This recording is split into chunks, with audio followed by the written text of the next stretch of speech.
Hi, my name is Brian Schroeder, Brianschroeder. I am 34 years old and I am white. I have been a father now for about 6 years. My wife gave birth to my daughter 6 years ago. It was our obviously first child. To describe the feeling that we had when my daughter was born is something I probably couldn't do. There's no words to describe the feelings or emotions that run through you when you first look up and see your child born. It's definitely a truly special moment and one that I will definitely cherish forever. My wife had some complications during her pregnancy. It made it a little bit difficult. She went on bed rest at 14 weeks, and then at 26 weeks she went on hospital bed rest for the next 6 weeks until my daughter was born at 31 weeks. Supporting her there for the time while she was on bed rest and even while she was in the hospital was very difficult. When she was in hospital bed rest, I stayed the night with her every night. We didn't. The only time I left was to go home and grab the next 2 or 3 days worth of clothes and to go to work. Other than that, I was at the hospital just to support her, be by her side. I didn't think it was fair that I was able to go out and she had to stay in that room for 6 weeks, because that's the severity of the hospital bed rest that they put her on. Otherwise, if she left to go in a wheelchair, she would get contractions, and they would have to bring her back and give her some more medication to calm those contractions down. At first, we didn't have any concerns when we found out she was pregnant until she was put on bed rest, and then the concerns kind of grew from there. And then definitely when we got into the hospital bed rest portion of her pregnancy at 26 weeks, after we got to the hospital, we met with several doctors who went over the risks and probabilities of what we should expect if my daughter was born at 26 weeks. And they gave us the prognosis that, if she was born at 26 weeks, here's what you could expect. If she was born at 27 weeks, here's what you could expect, and so on. And definitely it became picture clear to us that at that point we needed to try and keep my daughter in the womb as long as possible to let her mature and develop as much as she could. We were able to do that until about 31 weeks, when my wife developed preeclampsia, which within the span of 24 hours went into HELP syndrome, and the only cure for that was delivering the child. So my wife had to have an emergency C-section at 31 weeks. She gave birth to my gorgeous daughter, who came in at 31 weeks. She was just a little over 4 pounds, so she was still pretty big for 31 weeks.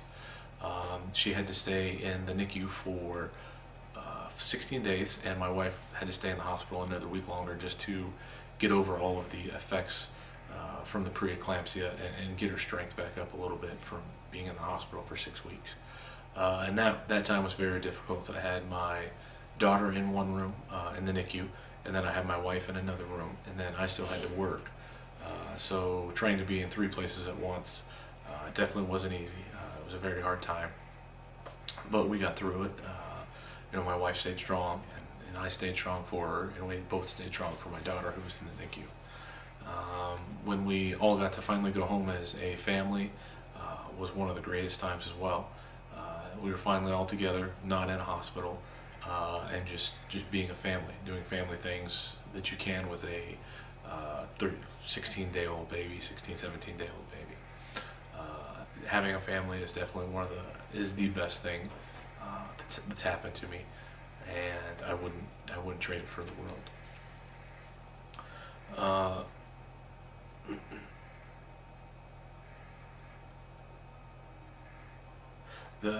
We did have a few complications during my wife's pregnancy that were found a little bit too late, that we couldn't take the necessary precautions to kind of treat those symptoms that she came up with. When we found out that those symptoms came up, she was too far along in the pregnancy to start any of those treatments. obviously another concern was when she went to the hospital at 26 weeks. I didn't know what to expect. It's never good when you're in the hospital at 26 weeks and thinking you still have about 14 weeks left to go in the pregnancy. So that was kind of a real eye-opener at the beginning, that we weren't prepared for it, not prepared for that at all. My knowledge or experience with birth before the birth of my daughter or my son is very little. I was in my family, I was one of the first to have a child, and I was one of the oldest, so we just didn't grow up around babies. Everybody was younger than us, so it was always us. And even out of my friends, I was usually one of the first ones to have a baby. So knowledge of birth, premature birth, before my daughter or son was very limited. Nothing, just little stories you've seen on TV or read in the news was pretty much my experience with birth. When we first found out we got pregnant, preterm labor or preterm birth was definitely not an issue, not a concern, not even something that came to mind. At 14 weeks, when my wife got put on bed rest with my daughter, it did become an issue, or not an issue, but a concern. Not a severe one. The doctor gave us all the assurances that she would be fine.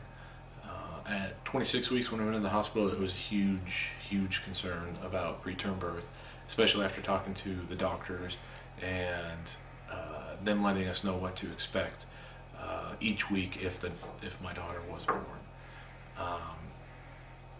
And then as we were in the hospital, those concerns subsided a little bit, because she did show some progression. The contraction stopped. The medicine that they had her on was working. Contraction stopped. Everything was fine until about 31 weeks, when they took her weight and realized that something's going on here that shouldn't be. And then all of a sudden, the concerns were huge. I don't think I had a chance to realize the concerns, because in the span of 24 hours, it was, okay, something's going on, to, okay, we need to get the baby out. So I don't think I had a really chance to let it set in any concerns, if there was some.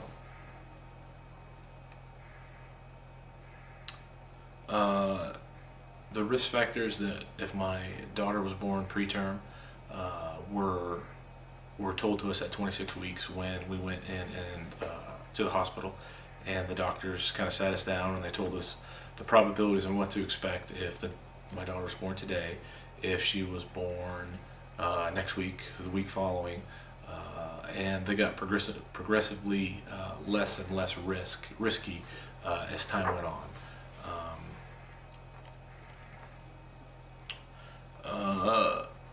I do not know of anybody that had preterm or preterm labor, or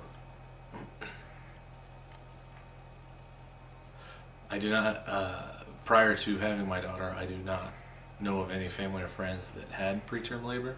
So my experience with that was nothing. Just a news article or a news clip, watching the news at night about something, or a show about preterm labor that you skim through when you're flipping to ESPN because it's the channel before. No knowledge of preterm labor. I knew it happened, but for the most part, I thought most pregnancies after they went past 12 weeks were pretty routine. The only treatments that I'm aware of to prevent preterm birth is what my wife had, or what they suggested, and we followed with my second child, she had to have a cerclage, which they basically sewed up her cervix so that it would keep the baby and help support the cervix and the weight of the baby. And then she also had progesterone shots, which were supposed to relax the muscles and prevent contractions during that. Other than that, I'm not aware of any preterm treatments to prevent preterm labor. It would be great. Obviously, we could have used it in both instances with both my children. If there was a blood test that could predict if my wife was going to go into preterm labor, I would absolutely do it, having gone through it twice. the first time not completely out of the blue, and then the second time with my son, having the cerclage and my wife on the progesterone shots. He was stillborn, early, preterm.